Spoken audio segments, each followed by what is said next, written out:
ഇന്നത്തെ വീഡിയോയിൽ നമ്മളൊരു ടെക്നിക്കാണ് നോക്കാനായിട്ട് പോകുന്നത്. Welcome to Reels Academy 100 days 100 tutorials. ഈ ബാക്ക്ഗ്രൗണ്ടിന് എങ്ങനെ കളർ മാറ്റാമെന്ന് നമുക്ക് എല്ലാവർക്കും അറിയാം. സോളിഡ് കളർ ഫില്ലർ ആണ്. ഇതിൽ ഡബിൾ ക്ലിക്ക് ചെയ്യുക. കളർ പിക്കറിനകത്ത് നിന്ന് ആവശ്യമുള്ള കളർ ചൂസ് ചെയ്ത് കൊടുക്കുക.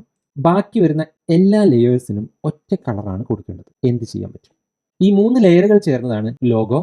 ഞാൻ ഈ 3 ലെയറിനെയും കൂടെ ഒരു ഫോൾഡറിനകത്തേക്കാക്കുന്നു. ഈ ഫോൾഡർ ഐക്കണിൽ ക്ലിക്ക് ചെയ്യുക. അപ്പോൾ അതൊരു ഗ്രൂപ്പ് ആയിട്ട് വരും. ഇപ്പോഴും കളർ കൊടുക്കാൻ പറ്റുന്നില്ല. ഇവിടെ നമുക്ക് 2 ഓപ്ഷൻസ് ഉപയോഗിക്കാനായിട്ട് സാധ്യമാണ്.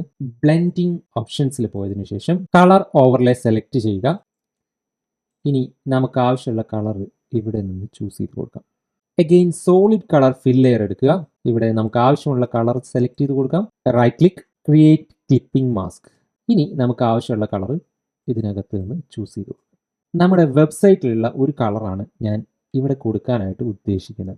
കളർ പിക്ക് ചെയ്യാനായിട്ട് നമ്മൾ ഐ ഡ്രോപ്പർ ടൂൾ എടുക്കുന്നു. എവിടെയാണോ നമ്മൾ ക്ലിക്ക് ചെയ്യുന്നത് ആ കളർ ഓട്ടോമാറ്റിക്കലി നമ്മുടെ ഫോർഗ്രൗണ്ട് കളർ ആകും. ഓൾട്ട് ക്ലിക്ക് ചെയ്തിട്ടാണ് നമ്മൾ കളർ ചൂസ് ചെയ്യുന്നതെങ്കിൽ അത് നമ്മുടെ ബാക്ക്ഗ്രൗണ്ട് കളറായിട്ടും സെറ്റ് ആകും. നമ്മുടെ വെബ്സൈറ്റിലുള്ള ഈ ഒരു കളറാണ് നമ്മൾ ചൂസ് ചെയ്യാനായിട്ട് പോകുന്നത്. ഓൾട്ട് ക്ലിക്ക് ആൻഡ് ഹോൾഡ് ചെയ്ത് പിടിക്കുന്നു.